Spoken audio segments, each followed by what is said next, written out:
Hello friends, আজ তোমাদের সাথে শেয়ার করছি একটা লোভনীয় রেসিপি। প্রথমে কালো জিরে আর শুকনো লঙ্কা দিয়ে দিলাম, দিয়ে এবার একটু রসুন বাটা দেব।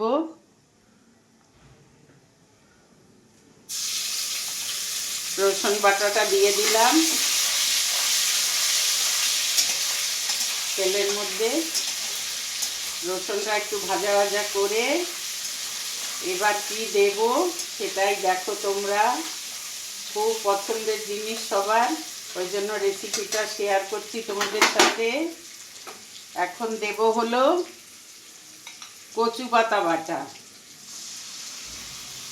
কচু পাতা সিদ্ধ করে মিক্সিতে পিষে নিয়েছি। এবার তোমাদের সাথে শেয়ার করব চিংড়ি মাছ দিয়ে কচু পাতার রেসিপি। একটু নেড়ে নিচ্ছি।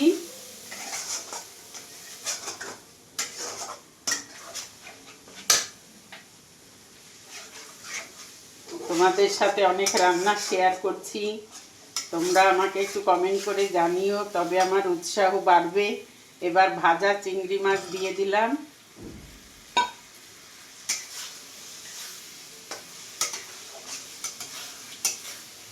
এটা সবাই পছন্দ করে, আমি আরেকবার দিয়েছিলাম।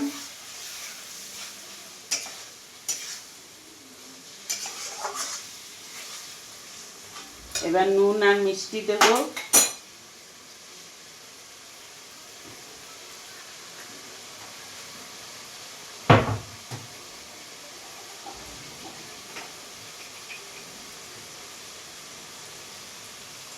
নুন দিয়ে দিলাম।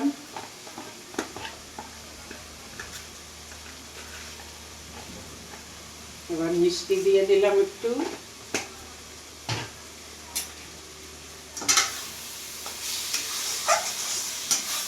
এটা হলো শোলা কচুর যে হয়, শোলা কচুর লাল পাতা, ওই জন্য এটা গ্রিন হয়নি, একটু হালকা লালচে হয়েছে।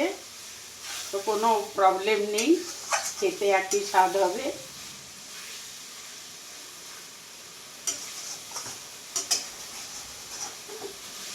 হয়ে গেল কচু পাতা বাটা দিয়ে চিংড়ি মাছের রেসিপি, তোমাদের সাথে শেয়ার করলাম।